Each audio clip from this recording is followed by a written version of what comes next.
Hai, Assalamualaikum. Selamat datang di Nawasena Channel. Hari ini saya akan melanjutkan membacakan novel yang berjudul Terpaksa Menikahi Bad Boy Season 2 Bab 66. Jangan lupa di like, komen, dan subscribe ya. Selamat menikmati. Juan ingin terus berjalan mengabaikan Ana, tapi Ana seolah sengaja menahan Juan saat berpapasan. Bang Juan kok tega banget sih? Ana langsung menghakimi. Juan tak mengerti kenapa Ana bicara seperti itu. Juan hanya menatap dingin sedikit mengerutkan dahi. Gimana bisa? Kamu bersenang-senang di atas penderitaan orang tua sendiri. Kamu nikah sama perempuan yang gak direstui sama mereka dan kelihatannya kamu gak merasa bersalah sama sekali. Ana semakin berani menjudge Juan. Urusan kamu apa? Satu pertanyaan saja, dan itu cukup untuk membuat Ana bungkam. Juan tidak menunggu jawaban Ana. Juan melanjutkan melangkah mengabaikan Ana yang kesal karena tak bisa mempengaruhi Juan untuk setuju dengan kata-katanya. Bukannya Ana mundur, tapi Ana malah merasa tertantang untuk membantu Liliana untuk membuat Juan kembali. Sehebat apa cinta yang kamu rasakan itu sampai bikin kamu buta mata, buta hati kayak gini? Kasian banget Tante Lili. Aku gak bisa biarin ini gitu aja. Pikir Ana dan Ana merasa ketinggalan sesuatu di dalam rumah sehingga kembali masuk ke dalam rumah mengikuti langkah Juan. Juan bertemu Liliana di ruangan tengah rumah. Kebetulan Liliana memang masih duduk di sana dan belum beranjak. Liliana cukup kaget. Kaget, senang, sekaligus kecewa ketika Juan datang. Orang yang ia nantikan akhirnya kembali. Tapi kemudian Liliana yakin kalau Juan tak akan semudah itu untuk berubah pikiran. Juan datang memang dengan sikap yang dingin dan tak menunjukkan rasa menyesal sama sekali. Justru dia memperlihatkan sekilas sisa-sisa kebahagiaan di depan mata Liliana. Tante, handphone aku ketinggalan di sofa ya. Ana kembali dan menahan langkah di belakang Juan yang masih berdiri dan tak lantas duduk. Liliana melirik ke arah sofa yang tadi Ana duduki dan di sana memang ada ponsel Ana yang tertinggal. Iya sayang, itu ponsel kamu. Ambillah, Tante mau langsung ke atas ya, kata Liliana pada Ana dan dia tidak menganggap kehadiran Juan. Juan sudah tahu kalau situasinya akan seperti ini. Iya Tante mau ke kamar Tante. Mau aku bantu jalan ke atas? Ana menawarkan jasa. Tentu saja Ana. Tolong papa Tante sampai ke kamar Tante ya. Tante masih lemas. Nggak yakin gak sempoyongan berjalan di anak tangga. Saud Liliana benar-benar tidak menganggap Juan. Ana berjalan hendak mendekat pada Liliana tapi Juan menghalangi Ana lalu menoleh dengan tatapan mata tidak suka. Kamu pulang aja. Juan mengusir secara tidak langsung. Aku mau bantu Tante Lili kok, tugas Ana. Gak usah, kamu pulang aja. Makasih udah menemani mama, cegah Juan. Juan meraih ponsel Ana yang tertinggal di sofa itu lalu menyerahkannya pada Ana. Ana sebal, tapi bukannya jerah dengan sikap Juan, dia malah merasa ingin menaklukkannya. Bersama dengan restu Liliana, Ana memiliki keyakinan kalau dirinya akan mampu mencuri Juan suatu hari nanti. Juan ingat kata-kata istrinya tadi pagi, kalau itikat baiknya pasti akan berbuah manis, walau akan melalui proses yang lama. Juan mengabaikan Ana lalu maju 2 langkah pada Liliana, kemudian menopang tubuh Liliana untuk dibantu berjalan menuju ke lantai 2 rumah. Ana yang merasakan percuma untuk tetap di sana akhirnya pulang. Mungkin akan menyusul rencana lain untuk mengambil satu tempat penting di keluarga Pranata. Jangan pulang sebelum kamu meninggalkan perempuan itu, ucap Liliana penuh namun menusuk. Gak bisa, kami sudah menikah kemarin. Juan menjawab dengan tegas.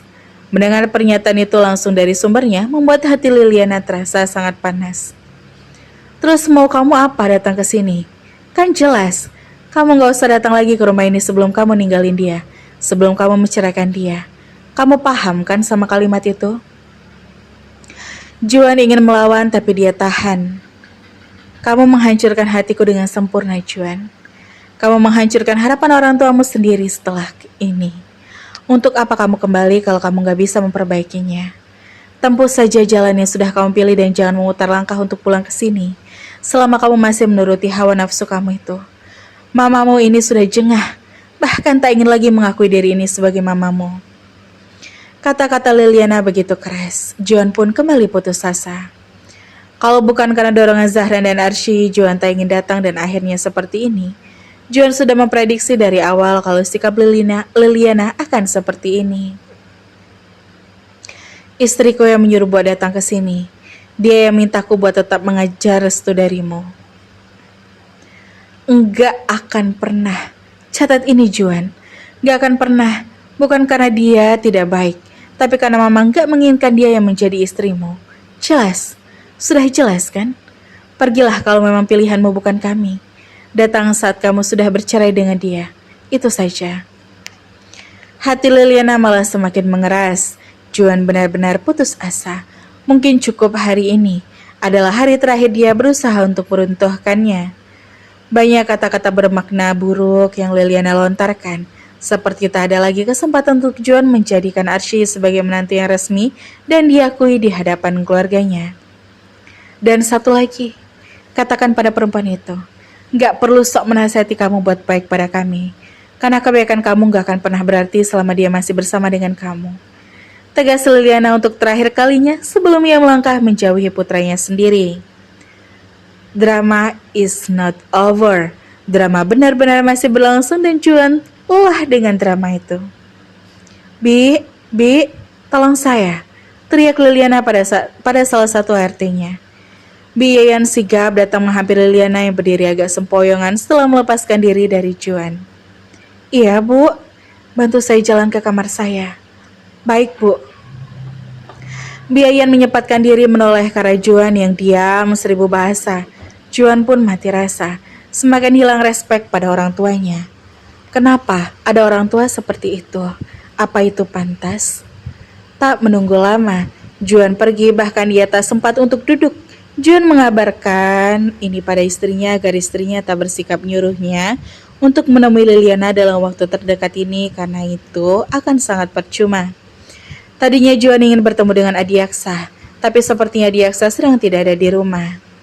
Ana masih ada di mobilnya dan tidak benar-benar pergi, seperti sengaja ingin menemui Juan. Kok nggak lama? Tanya Ana. Juan tidak peduli dan masuk ke dalam mobilnya Zahran. Aku mau ingeti aja, kalau di dunia ini nggak ada yang lebih pantas kita muliakan kecuali ibu. Kata Ana, walau diabaikan oleh Juan. Juan tidak benar-benar mendengarkan dan mengundurkan mobilnya untuk berputar arah dan meninggalkan halaman rumahnya. Ana hanya mendengus kesal sepeninggalan Juan. Sama-sama keras kepala. Zahran's family sedang menikmati weekendnya seru dengan berjalan-jalan bersama di akuarium raksasa. Mereka semua ingin menyenangkan Arkana yang sangat memimpikan wisata hari ini. Berjalan-jalan di lorong bawah air melihat kehidupan makhluk laut hanya dengan dibatasi dinding kaca super tebal dan super kuat sehingga tak perlu mengkhawatirkan apapun. Itu apa, Mah? Itu ikan Nemo ya? Iya, itu tuh clownfish atau ikan padut. Jelaskan Shanum setiap kali Arkana bertanya tentang apa yang dilihatnya. Masing-masing dari mereka memiliki kesibukan sendiri. Melissa dan Ares juga menikmati wisata kecil itu, lalu cukup membosankan untuk orang dewasa seperti mereka. Tapi Melissa dan Ares ikut meramaikan pikniknya Arkana. Res, lihatlah, kata Melissa lalu mengadarkan pandangan matanya di sekitar. Kenapa? Tanya Nares tak mengerti. Orang-orang datang dengan anak-anak mereka. Kesini tuh cocoknya bawa anak biar ada yang bertanya sama kita dan kita menjawabnya. Kalau Melissa. Kini Nares mengerti. 2 tahun lebih berlalu dan mereka belum juga mendapatkan garis 2. Nares sangat mengerti keresahan hati Melissa. Kita akan mendapatkannya di waktu yang tepat. Di saat semuanya siap, kita sedang berusaha. Kita juga nggak lepas berdoa. Kita tinggal memupuk kesabaran. Pasti secepatnya kita akan segera mendapatkan buah hati kesabaran kita. Nares begitu bijak. Nares tak lelah mendengarkan keluh kesah istrinya soal mengapa mereka belum juga diberikan momongan. Iya sih, tapi kita ini sama-sama sehat. Gak ada masalah dengan reproduksi kita. Tapi kenapa begitu sulit? Shanum bahkan gak merencanakan kehamilan keduanya. Tapi malah gampang banget dapetnya. Ayo dong, jangan melo begitu. Pujuk Nares. Jujur aja, lihat pasangan muda momong anak tuh suka bikin aku insecure. Iya, I know, I feel you. Tapi kita nggak bisa melakukan apapun selain bersabar. Kamu kenal sama si Gary kan? Nah, kalau nggak salah dia tuh nikahnya sebelum kita dan istrinya baru dikaruniai kehamilan belakangan ini. Udah ya, jangan putus asa begitu dong. Naris juga tak lelah membujuk istrinya. Entahlah, nanti malam kita usahakan lagi. Bisik Naris dengan nada suara yang nakal. Mau usaha apa doyan sih? Balas Melisa. Dua-duanya. Jawab Nares selalu mencubit pinggang Melisa agar tidak galau terus. Ih, geli tahu. Bukannya senang dibikin geli. Iya, tapi nggak di sini juga kali. Awas ya. Nanti aku loh yang akan bikin kamu geli sampai terkencing-kencing. Ancam Melisa, tapi setidaknya candaan itu membuat Melisa lupa dengan kegalauannya. Wah, malah jadi nggak sabar nunggu nanti malam. His. Shanum melihat keseruan Melisa dan Nares, dan Shanum ikut senang. Selain mereka, Bija, Yayu juga menikmati wisata mau kecil itu. Sementara Ilham dan Irene sibuk bergantian mengasuh Arkana, menjadi target dadakan untuk Arkana yang tanya ini, tanya itu tiada henti. Kamu pegel, mau duduk? Tanya Zaran begitu memperhatikan istrinya. Enggak kok, jawab Shanum.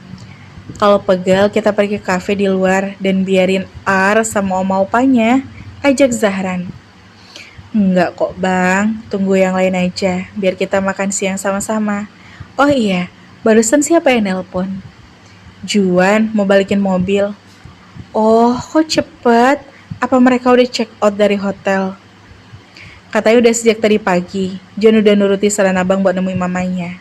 Tapi kayaknya hasilnya nggak baik. Kayaknya Juan tetap nggak diterima selama Juan masih memiliki Arsy. Shano menyayangkan hal itu. Ternyata drama benar-benar sulit untuk diakhiri. Kita bantu doa aja. Semoga masalah mereka cepat selesai. Iya, kita nggak bisa apa-apa. Nggak bisa lebih dalam untuk turut campur urusan mereka. Satu-satunya paling bisa kita lakukan ya cuma bantu doa. Semoga hati Tante Liliana diluluhkan. Dan semoga Juan juga bisa membuktikan kalau pilihannya sekarang ini memang yang terbaik. Shanum mengangguk sambil tersenyum. Shanum sangat setuju dengan ucapan suaminya. Papa, aku mau cendol. Arkana berlari ke arah Zahran lalu minta cendol pada Zahran. Hah, cendol? Kenapa tiba-tiba pengen es cendol, hah? Tanya Zahran jadi gemas.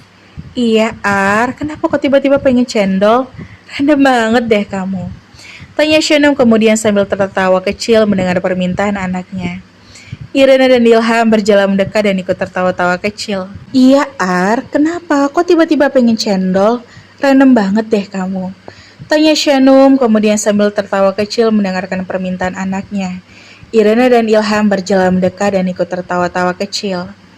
Tadi Ar lihat Anemo laut dan nanya-nanya. Katanya kok mirip cendol? Jadinya malah kepikiran pengen minum es cendol. Kata Irene bercerita dengan gemas. Oh ya ampun, masa Anemon laut disamain sama es cendol sih Ar? Lucu banget deh kamu nak. Shanum juga tergelak menertawakan anaknya. Habisnya bentuknya mirip Daud sama cendol yang pernah papa beli waktu kita di Villa Om Juan loh. Rasanya enak dan aku jadi mau sekarang. Dalih Arkana. Iya, nanti opa cari di luar ya. Kalau di kafe sih mungkin gak akan ada nak. Ilham sigap akan memenuhi kemauan cucunya. Janji ya opa. Iya. Keseruan berlanjut sampai Arkana bosan melihat-lihat. Mereka semua kemudian kompak untuk menepi dan makan siang di kafe walau Arkana terus merengek minta dibelikan es cendol. Ilham harus keluar dari kawasan wisata itu untuk mencarikan es cendol kinan cucu kesayangannya. Ilham sama sekali tak keberatan. Tadinya Juan ingin mengembalikan mobil Zahran, tapi dia baru tahu kalau Zahran sedang keluar dengan keluarga besarnya. Juan pun pulang pada istrinya sedang sibuk-sibuk beres-beres rumah dikontrakan oleh Bu Desi untuk mereka tempati. Letak rumah itu hanya terhalang satu blok saja dari rumah Nana. Rumahnya kecil, mungil, tapi cukup untuk Juan dan Arsy.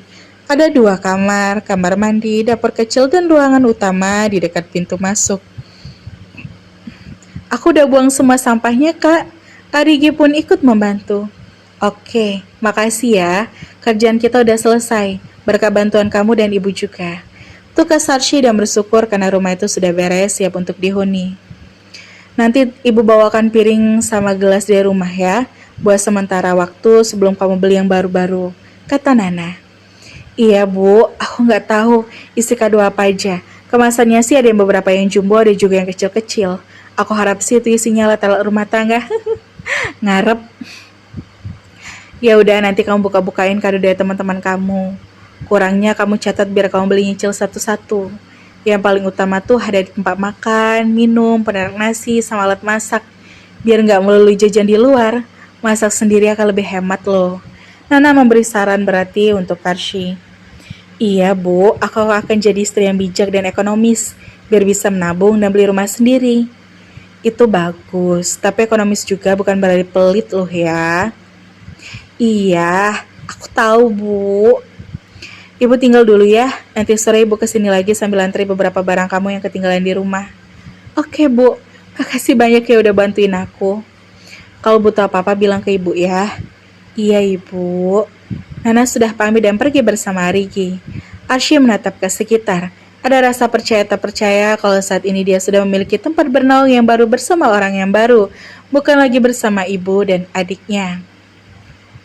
Semuanya akan dimulai dari sini, di rumah ini, ucap Arsy di dalam hati. Mimpi, cinta, dan cita-cita akan tercipta di rumah itu.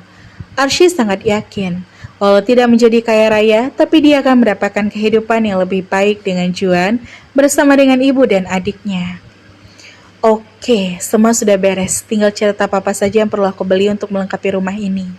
Arsy menarik secari kertas dan ballpoint di atas meja, dan saat hendak mencatat, dia mendengar suara mobil terparkir di depan rumah.